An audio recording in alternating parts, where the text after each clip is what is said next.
Boa noite a todos, sejam bem-vindos. Turma da Leitura Compartilhada. Estamos no capítulo 7 do livro Jesus, o maior psicólogo que já existiu. O tema de hoje é Por que o sofrimento se torna traumático? Aspas. Se o demônio parte, ele volta e encontra o coração do homem limpo, mas vazio. O demônio, então, convoca outros 7 espíritos piores do que ele, e todos entram no homem e nele se instalam. E a situação dele torna-se pior do que antes.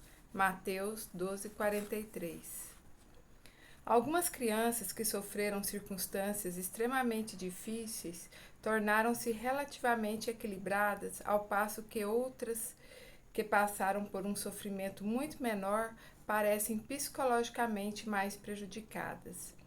A explicação está na diferença entre dano psicológico e trauma psicológico. O dano psicológico é aquele que sofremos quando somos atingidos emocionalmente. Isso acontece com todos nós. As pessoas que nos criaram podem deixar de satisfazer de maneira significativa algumas de nossas necessidades, e podemos também ser expostos a circunstâncias cruéis ou agredidos por alguém de um modo que nos magoe profundamente. O trauma psicológico acontece quando ninguém está presente para nos dar apoio e nos ajudar a compreender os danos que sofremos. Os danos psicológicos podem causar traumas que nos deixam com a impressão de sermos fracos, incompetentes, defeituosos e perseguidos. Um evento doloroso torna-se traumático quando adquire um significado negativo a respeito de quem somos. Os eventos traumáticos do passado podem transformar-se em demônios que nos perseguem a vida inteira. Ter a presença de uma pessoa que se mostre receptiva à nossa dor faz toda a diferença do mundo. Jesus sabia que precisamos da ajuda dos outros quando somos magoados para evitar que os demônios voltem a nos ferir ainda mais. Candice é uma mulher atraente e inteligente. Quem olha para ela não imagina que tenha passado por uma experiência que modificou a sua vida. Quando era adolescente, ela foi estuprada quando voltava da casa de uma amiga. Foi o acontecimento mais terrível da sua vida. Se pudesse, ela o apagaria da memória. Antes de fazer terapia, Candice nunca havia falado detalhadamente sobre o estupro.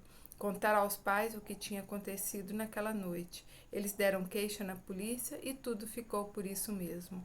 Ela não procurou ajuda terapêutica e seus pais acharam que falar sobre o assunto iria humilhá-la ainda mais, de modo que nunca mais o trouxeram à baila. Candice tem problemas ao relacionar-se intimamente com os homens por causa do estupro. Fica tensa quando pensa em ter um contato sexual com um homem e sente medo quando está perto de homens fortes e dinâmicos.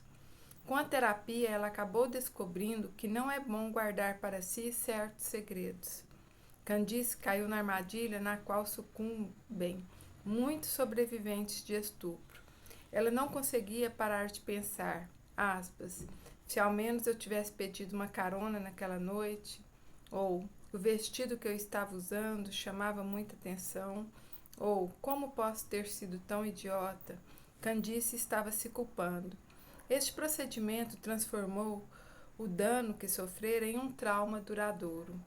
Talvez, se ela tivesse sido capaz de conversar com alguém, seu segredo não tivesse sido tão nocivo.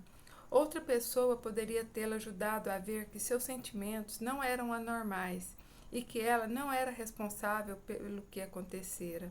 Se Candice tivesse recebido a ajuda para lidar com seus sentimentos, esse terrível acontecimento talvez não tivesse se transformado em um trauma permanente que a fazia sentir-se tão mal com relação a si mesma. Os demônios adoram trabalhar em segredo, mas fogem quando são forçados a se tornar visíveis. Candice está começando a sentir-se menos amedrontada na presença dos homens, porque está trabalhando seus sentimentos na terapia. Fechar a porta para os danos do passado não mantinha os demônios à distância, mas permitir que seu terapeuta percorra com ela os lugares escuros e ocultos estão conseguindo afastá-los. Jesus sabia que todos sofremos danos, mas não temos que viver traumatizados por causa deles. Ele acreditava que se compartilharmos o fardo das ofensas que recebemos com alguém em quem confiamos, poderemos evitar que elas se transformem em trauma. O tempo por si só não é capaz de curar. Se não procurarmos ajudas, os demônios do passado ficarão presentes. Princípio espiritual: o tempo por si só não é capaz de curar. Tema: os seres humanos gostam de racionalizar. Aspas. O coração do homem determina suas palavras. Mateus 12:34. Christopher acha que as emoções são sinal de fraqueza. Sua mãe lutou contra a depressão quando ele era criança e seu pai frequentemente o castigava com raiva. Ele jurou que nunca seria como eles. A mulher de Christopher pediu o divórcio após 4 anos de casamento porque, aspas, suas necessidades emocionais não estavam sendo satisfeitas, o que o deixou ainda mais convencido de que as pessoas que vivem com base nas emoções acabam destruindo tudo à sua volta. Christopher acredita que as pessoas racionais são de confiança e as pessoas emocionais são fracas e patéticas. Considera que seu único erro no casamento foi não ter percebido antes como sua esposa era emocional. O que Christopher não percebe é que a sua conclusão a respeito das emoções está profundamente ligada ao que sofreu na infância. Por este motivo, ele não foi capaz de criar uma intimidade emocional com a mulher, o que fez com que o casamento acabasse muito antes de ela deixá-lo. A sua insistência em afirmar que o fato de ela ser excessivamente emocional tinha sido a causa do divórcio foi, na verdade, uma racionalização que ele usou para defender-se. Christopher tinha um medo enorme de que a mulher o magoasse depois de toda a dor que os seus pais haviam lhe causado. O problema não era o fato de sua mulher ser emocional demais, mas de ele depreciar-se e negar as emoções. Christopher possui um argumento racional para explicar como as emoções arruinaram a vida dele. O que não percebe é o papel que ele próprio desempenhou na destruição do casamento. Apesar de achar que sua decisão de evitar as emoções era racional, foi uma decisão puramente emocional. E como ele não tem consciência disso, fica muito sujeito ao poder destrutivo de uma emoção não controlada. As agências de publicidade, os políticos, os profissionais da área de vendas, todas as pessoas que lidam com a maneira como tomamos decisões, sabem que os impulsos, os desejos e os sentimentos são as verdadeiras motivações por trás do nosso processo de tomada de decisões. Frequentemente, pensamos estar sendo objetivos e racionais para emprestar maior credibilidade às nossas conclusões. Mas a verdade é que seguimos o coração nas conclusões a que chegamos, mesmo quando insistimos em negar isso.